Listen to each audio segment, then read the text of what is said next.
Right guys, this is a Longplay review for Operation Hanoi on the AMSTRAD CPC, released by Players Premiere in 1990.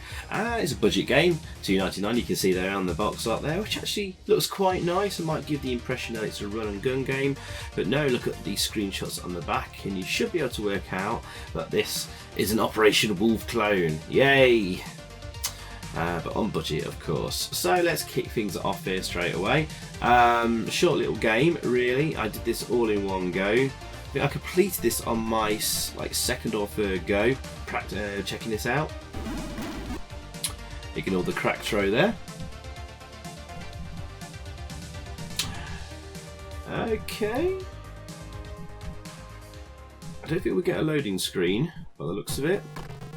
Nope, straight to a title screen with some interesting music. Okay, so graphics and code by Wayne Hay.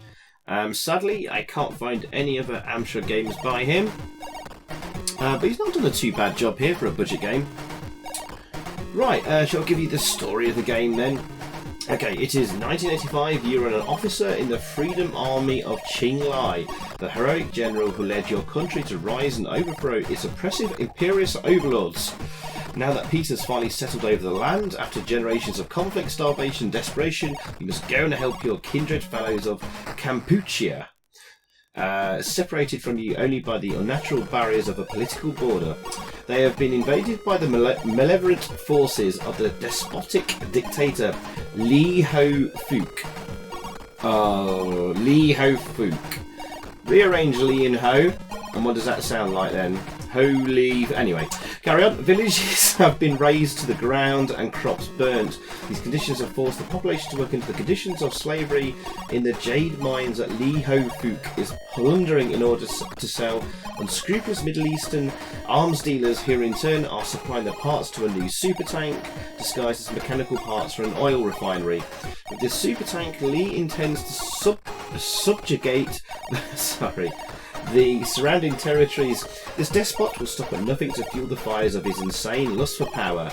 You want to lead a small but stealthy commando force to capture and destroy the super tank. Success in your mission will lead to the end of Lee Ho Fook's tyrannical dictatorship.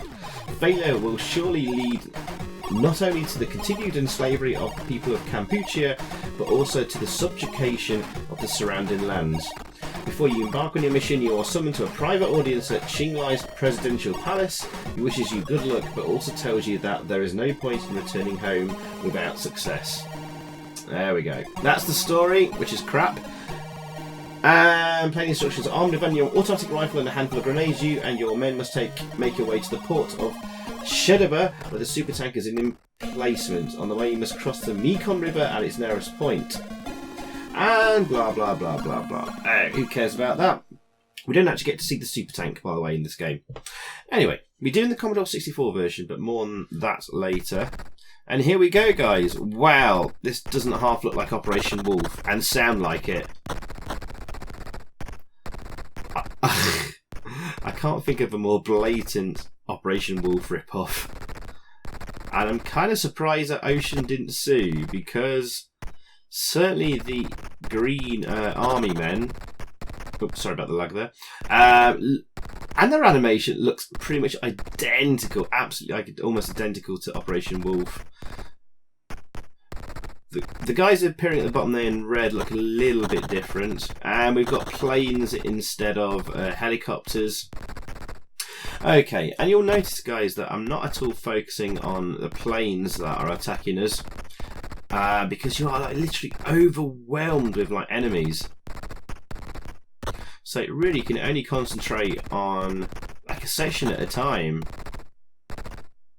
Because the first time I played this, I was trying to shoot all the bad guys and also go for the planes and stuff, and I realised I was getting wrecked really, really quickly.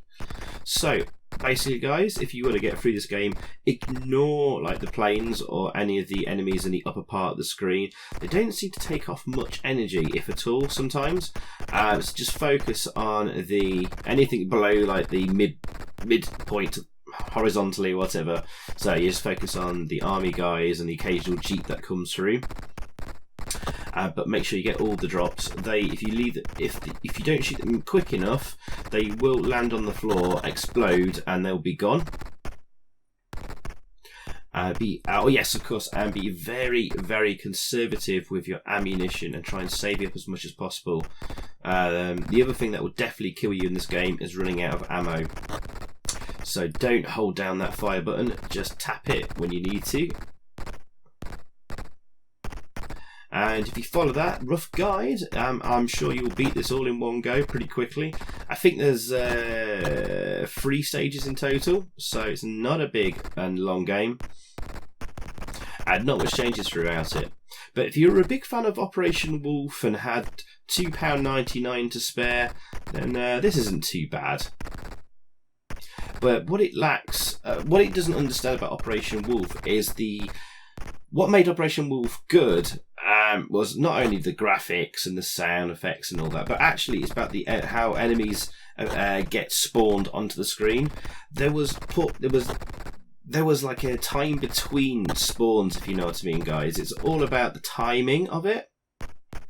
In this, you're just overwhelmed pretty much with enemies at all times across all the playing area. Like, it would be rare to get a helicopter for a while, you know, and then like 1 or 2 would appear, and then you'd have to make the decision: do you go for the helicopter or concentrate on the army guys that are spawning? And then sometimes there's just like a bit of gap and a breathing space between, you know, enemies appearing and stuff like that. And then they might all appear all at once, or 1 or 2, then a helicopter appears. It was all about that balance and breathing room. Operation Hanoi has none of that subtlety. It's just like, yep, just keep spawning enemies over and over and over and over and over and over. And unlike Operation Wolf, there isn't like a set number of enemies to destroy to win the level. You just literally have to survive until the end. And surviving can be a bit of a look at the draw in terms of the spawns and the drops of the items. So I really needed a med kit there. Sometimes like loads of them will spawn in, and sometimes not. So one thing Operation Wolf does have, when your energy is really low, the spawn chance of a medkit is a lot higher. So when your energy is getting really low, you'll suddenly notice that like health and energy, health bottles and medkits will start appearing to shoot. Less so when your energy is pretty much full, like now. Why is this appearing? We don't need it. So yeah, the programmer sort of Wayne Hay has probably missed that and not really coded that into the game. It's a bit of a shame. So yeah, definitely Operation Wolf definitely still remains king here. So I used some dynamite on those planes there. Just got a bit bored. I thought, what the hell? Oh, there we go.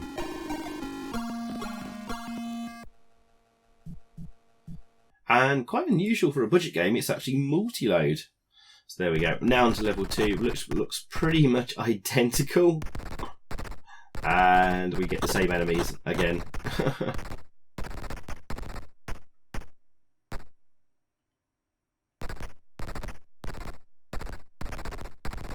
Okay, let's talk about the other versions then quickly. Specky version.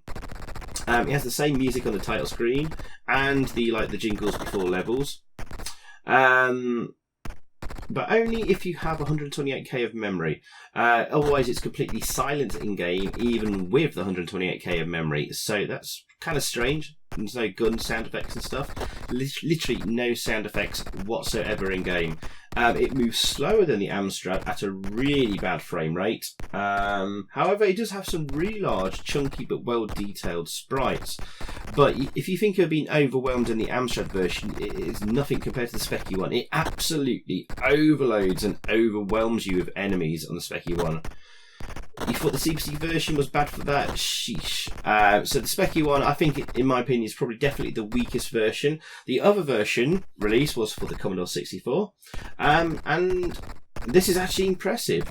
It used the screenshots on the back of the box art we saw earlier. But the Commodore version scrolls very smoothly, albeit slower than the Amstrad. But it scrolls at what looks like a smooth 50 frames per second. Most impressive of all is the crosshair that really smoothly glides around the screen, which according to reports is easier to handle than Operation Wolf.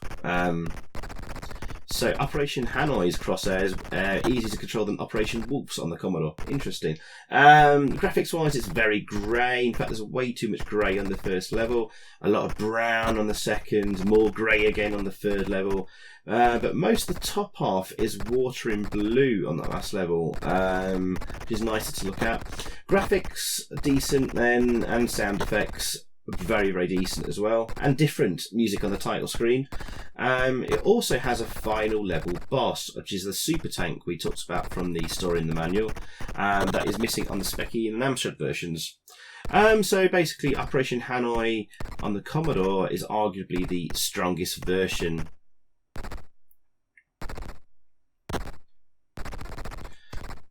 However, the Amstrad version is still pretty decent for what it is.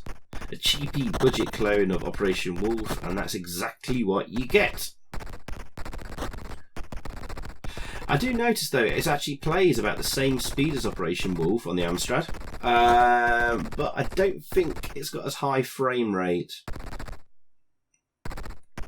Just seems to be like a touch lower frame rate than Operation Wolf, but it's hard to tell really. Otherwise, he's done a pretty decent job. And the graphics are nice, even though it is ripping off Operation Wolf. We're going to die here. Yeah, it's not sporting me any med kits, which is a shame. So I'm not going to do this without losing a life. We're just going to play through it, lose a few lives, but we'll scrape through. But it is basically completable pretty much. After a few tries and goes, just remember my rules here. Ignore the top half of the screen. Focus the bottom half. Focus especially medkit and ammunition drops. Don't worry too much about the TNT. Save the TNT for when a Jeep comes on the screen. That seems like now. Used it there. It seems to actually do a lot more damage. So get rid of those Jeeps with the TNT. Conserve your ammunition as much as possible. Don't be holding the fire button down. Just tap it when you target an enemy. And I'm sure you'll breeze through this fairly quickly. With a bit of luck with the drops there. And spawns. So there we go. Kind of struggling to think of what else to mention really. What would I give this as a review score? We're reviewing a budget game here, so we're doing this in the context of is this a good budget game? Obviously you can't compare this to a full price game like Operation Wolf. Well, I suppose we are really. But for a budget game, it's not actually a bad clone at all really. But it won't take long to complete. We're now on to the final level already, and we should be able to do this with 2 lives spare. Quite a nice jingle of music. So, for a budget game, it's actually pretty decent. It's like an 8 out of 10 maybe for a budget game. But if we look at this as overall, maybe give it a 7.5 out of 10.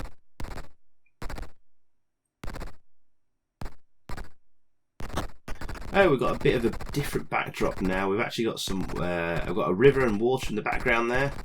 Oh, we've got a boat there as well. I didn't notice that before, because I've not been bothering shooting anything in the top half of the screen. So now I've got a boat, got a new enemy at last. Hurrah, something's changing. Something a little bit different.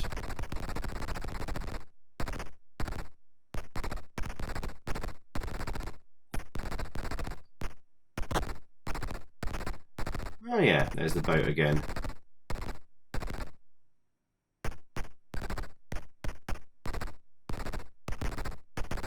Yeah, and sorry for the little bouts of lag on this video. I know what the problem is, and I've been able to solve it, but after recording this and last week's Longplay, which had a little bit of lag in a couple of minor places. I'm not going to bother re-recording this. I hope it doesn't mar your enjoyment too much, but it's now been solved, and hopefully you won't see this again in a Longplay. If anyone's that bothered, I can re-record it if you want. Should be too far off the end now.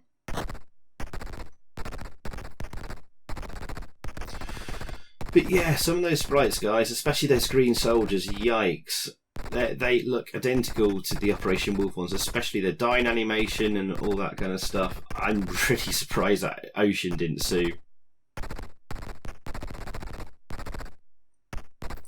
As for magazine review scores at the time, I always like to try and find that. I've not found a review in AMSTRAD magazine of this game. AMSTRAD didn't tend to review many budget games until later years anyway. And I don't remember many reviews of players' games anyway in AMSTRAD. I wonder if they even bothered sending copies in to be reviewed in AMSTRAD. But there we go. So I've not found a review, but if anyone does find one, feel free to post it in the comments below.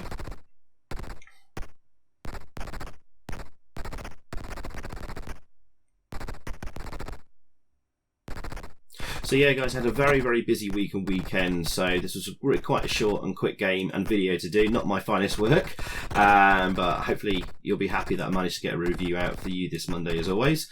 But some big games in the works though. But I definitely wanted to get one done for you this weekend. I had a short amount of time, so I thought I'd do this one. And it's actually, I found it to be quite an easy game to complete.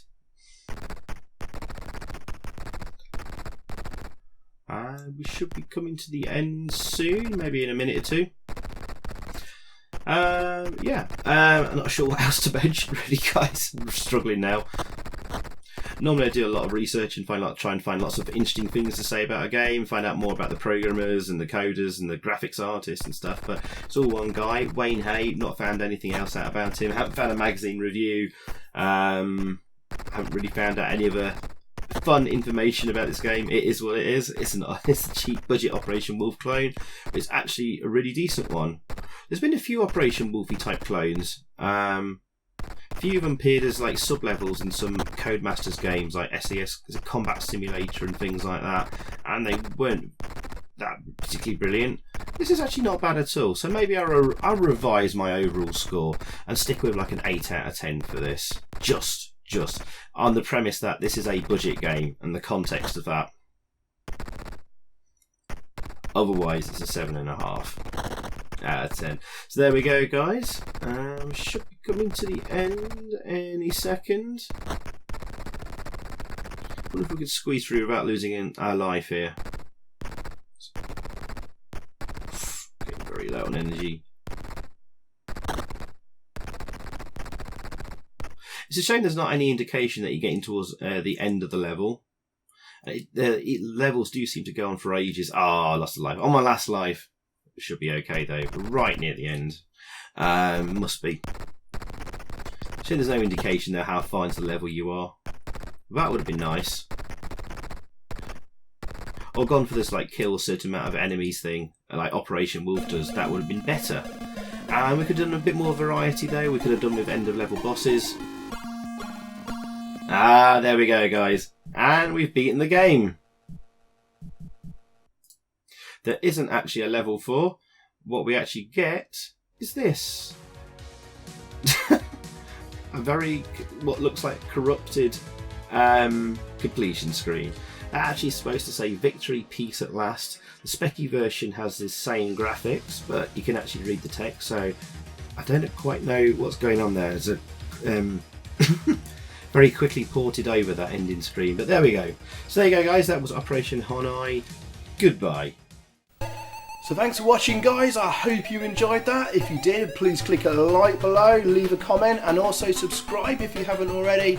And over that way, there's another video for you to check out. Zypho, out.